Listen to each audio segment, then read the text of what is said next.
Hello, everyone, and welcome to Tapping into Culture, a show about beer and culture brought to you by VinePair and Sixpoint. I am your host, Kat Wolinski, Senior Editor at VinePair. I'm here with a new co-host today. This is Matt Dunn of Artisanal Brewing Ventures. And our special guest for this episode is the legendary Phil Markowski. Hello, Phil. Hello, Kat. And for those who don't know, Phil, he is the master brewer of Two Roads Brewing Company in Stratford, Connecticut, as well as Area 2, which is just a few feet down the road. And it may seem strange to have Phil here to talk about today's topic, which is hard seltzer, but Two Roads actually launched a hard seltzer line called H2 Roads. And coincidentally, as it turns out, in VinePair's annual ranking of the best hard seltzers in the country right now, Two Roads Grapefruit, their H2 Roads grapefruit flavor, came out on top as number one. So it's like really great to have you here, Phil. Oh, we're thrilled to see that. Thrilled, shocked, all of those things. Felt like we won the Academy Award or something. It was just like, who do I thank? I want to thank everybody. Yeah, it's crazy that that's happening for a hard seltzer and coming from a brewery and a team that has done some of the most sophisticated, complex, delicious beers in the Northeast. Um, Two Roads and Area 2 has an incredible barrel program. You make some of the best lambic style or lambic inspired beers. So my first question for you is, how does H2 Roads fit into the Two Roads universe? Well, it was something that if you asked me 5 years ago or even 3 years ago that if we'd be doing a hard seltzer, my first question would be, what's a hard seltzer? Because I mean the category didn't exist, and it just everyone knows it's took over a chunk of the beer segment, both craft and macro, almost overnight as these things go. So the rise of hard seltzers, is meteoric is maybe not even a strong enough word. The way it just took the segment by surprise and just took a big bite out of it, obviously has brewers of all stripes noticing this. And we at first thought, do we get into this segment? It was like, well, no, we're a brewery, that's what we do. And then more and more of the the volume of craft beer and just beer in general was being consumed by hard seltzers. And the turning point for me personally and for my partners was a few years back. We have our annual holiday party where our salespeople come from wherever their territories are, and we have one big party on a Monday night. We close the tasting room and we take it over. And I noticed that a couple of our people, and most shockingly, I guess at the time, are some of our most dyed-in-the-wool beer geeks snuck in their own 12 packs of hard seltzer. Get out.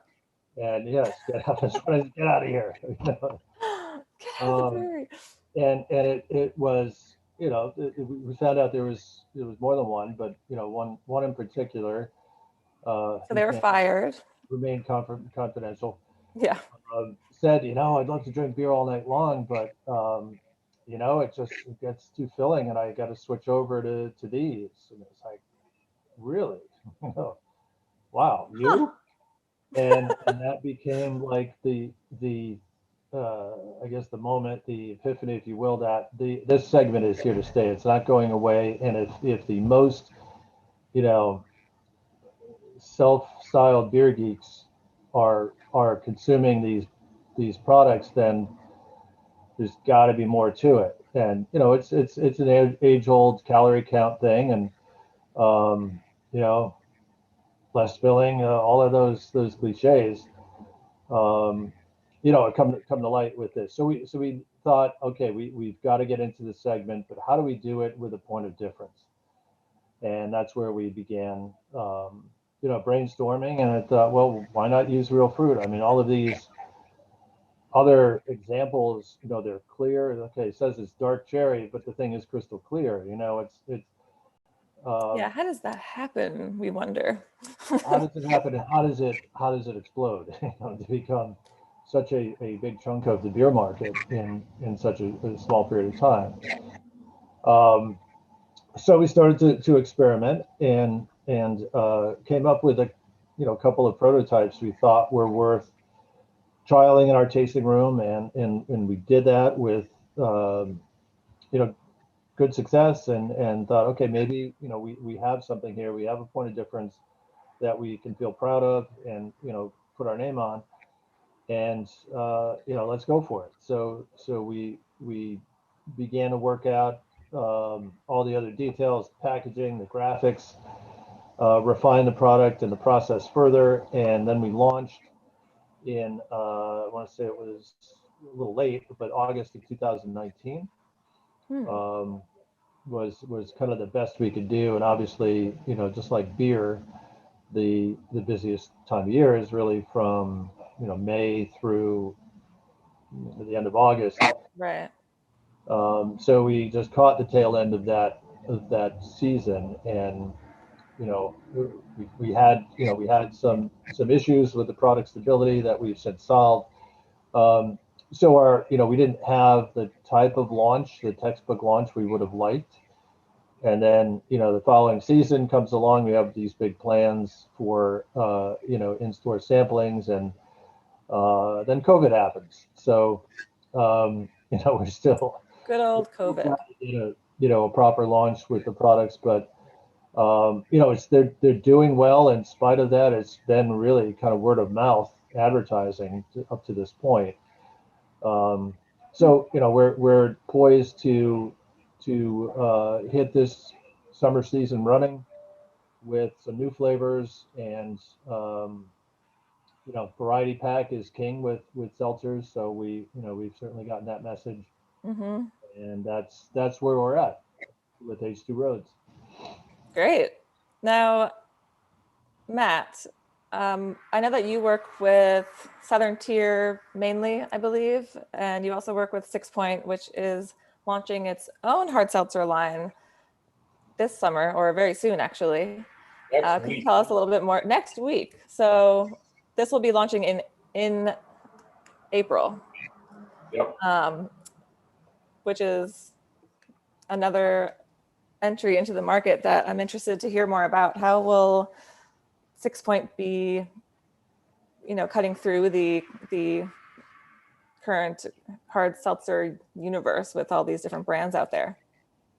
Yeah, so I mean, the same, we went through the same thing that, Phil sort of mentioned, and it's that, so we had a series, the Jammer series, for a few years that's now discontinued, and that was a kettle sour goes, fast sour style ale that was like 130 calories or 125 calories. It was very light. It was very acidic, and there were, fruit juices used for flavoring, and that was sort of the move towards that refreshment, right? That really crisp acidity, the fruit flavor. That's what, we saw the market, wanting. And, now it's evolved to something even more refreshing, even more crisp, even lighter calories, even fewer carbs, and that's seltzer, right? So it was sort of a natural evolution in a lot of ways to move into that more crisp, lighter seltzer space from like a light, fast sour. So these are really just an evolution of that line. But again, with 100 calories, less than 2 grams of carbs, and none of the protein and none of the body and none of the foam of a beer, none of the vitamins of a beer, but that makes it really crisp, really easy to drink. So I'm really proud of the flavors we're using. I think the most interesting flavor we're launching is the Tiki Lemon Bar, which I think is a really innovative flavor. It actually has a little almond extract in it, So we don't call out almond on the can because almond's a little weird, but it really makes for a nice, almost like cookie-like, biscotti-like flavor in a seltzer, which is pretty unique, and I think really gets to the core of the creativity of Sixpoint. Biscotti, that's interesting. Do you think that, I think that's the first tiki, explicitly tiki flavor that I've seen. But do you think that, are there going to be pastry seltzers, guys? I think there already are. Are there already? I guess there was a pumpkin. Didn't the brand that shall not be named do a pumpkin hard seltzer? Anyway, I think my next question for you, Matt, is something that's on a lot of people's minds, which is what makes seltzer alcoholic? I think there's some confusion around, is it spirit-based? Is it brewed like beer? Can you walk us through the types of hard seltzers out there or other spritzy, similar beverages, ready to drink, canned beverages? Yeah, so I mean, I'd like to get Phil's take on how they make his Two Roads too, but what we do for the party poppers is we ferment dextrose sugar, right? Cane sugar or beet sugar it depends what season it is. And it just comes in the syrup, and we dilute it with water and ferment it with distiller's yeast. And that's how we get our alcohol. So there's no malt in it. So they're gluten-free. It's just fermented sugar. And we ferment that to a really high ABV, 18 to 20%. Then we blend that with water, blend it with acid, blend it with the extracts, add CO2, and that's how you get it. So that's typically what most of the hard seltzers are available in the beer channels, right? It's fermented sugar, like dextrose. There are ready to drink ethanol based, distilled based seltzers where you're actually mixing vodka and water. But they are sold as a spirit. They're taxed as a spirit. They need to be sold in the spirit channels. So they're less common, obviously, than White Claws and Trulies, and all those are all fermented sugar-based beer seltzer. Right, and I'd say if not a majority, then many of these hard seltzer brands also are connected to breweries or are coming from breweries and maybe just are under a different name. Phil, what about at Two Roads? How are you using fresh fruit, real fruit in these seltzers and still keeping them, shelf stable and all of that? Well, we as Matt described, we do a similar process where we ferment, in our case, sucrose, but basically same difference. It's a nearly 100% fermentable, and we use a wine yeast in our case. And we ferment to 10% alcohol, so basically a double strength, and then we dilute down in a tank, and then we add the fruit juice at that point, and mix and blend, and then we go right to the packaging, to cans, and we do some kegs as well. We're starting to see a small demand, but growing for draft hard seltzer, and in our case, because there's color to it, visually it looks apparently more appealing, to consumers in a bar setting. What little of a bar setting we've had in the past 14 months. Right. And then we package, but the key to our stability is our tunnel pasteurizer. So I mentioned earlier we had product stability, and that was before we had a tunnel pasteurizer. Invariably, there's yeast in the products, and even if there wasn't at time of packaging, there's still that possibility of picking up some yeast at packaging. And the only way to truly protect against that is tunnel pasteurization. But I know pasteurization is kind of a dirty word in craft circles, but it was surprising to us to do trials that the pasteurized product 9 times out of 10 in blind tastings is preferred, because the brief period of heating that is what defines pasteurization is it helps to enhance the fruit sugars. Oh, So it's kind of like in a, producing a jam, whatever, where you heat the fruit right. and it has a different flavor and sometimes more enhanced flavor as a result. So that was something I was really kind of pleasantly surprised by. Um, but it is a large and very expensive piece of equipment. But we had to do it in order to have the product be shelf stable. So, yeah, that's how we do it. And simple process, no preservatives. Um, there are preservatives that are allowed to be used in seltzer products without having to be disclosed on the label, but we didn't want to go down that road. Hmm. We wanted we're positioning our product as something that appeals to people. It's natural. It's all fruit juice, and that's it. Fermented sugar and fruit juice is all that's in the package in the can. And the only way to heat to stabilize that product without using chemicals is by heat. It's a Hmm. tried and true method. And to our utter surprise, it actually seemed to improve the product flavor, at least in blind tastings that we've conducted, time and time Yeah, again. that's really interesting that it would actually change it that much. I guess with such a blank canvas of a base of just fermented sugar, maybe it's easy, like those are easier detectable changes when you're tasting through and all that research development process. Um, I'm also curious where you're getting your fruit from. And then I have like a final question for both of you after that. Okay, we're sourcing our fruit, through a large broker, and the sources vary. Hmm. From a fair amount of fruit comes from South America, things like passion fruit. Tropical fruits obviously, don't generally come to the States.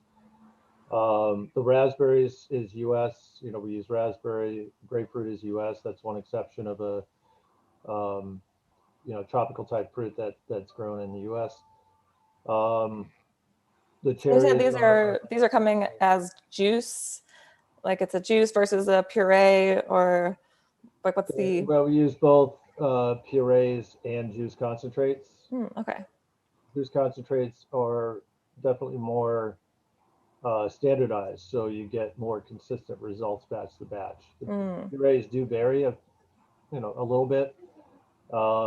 So juice concentrate helps to smooth out some of the variations of um, of the purees. But in our raspberry, for example, it's mostly puree, and then there's again juice concentrate to just kind of reduce the variation in sugar level batch to batch. mm, interesting.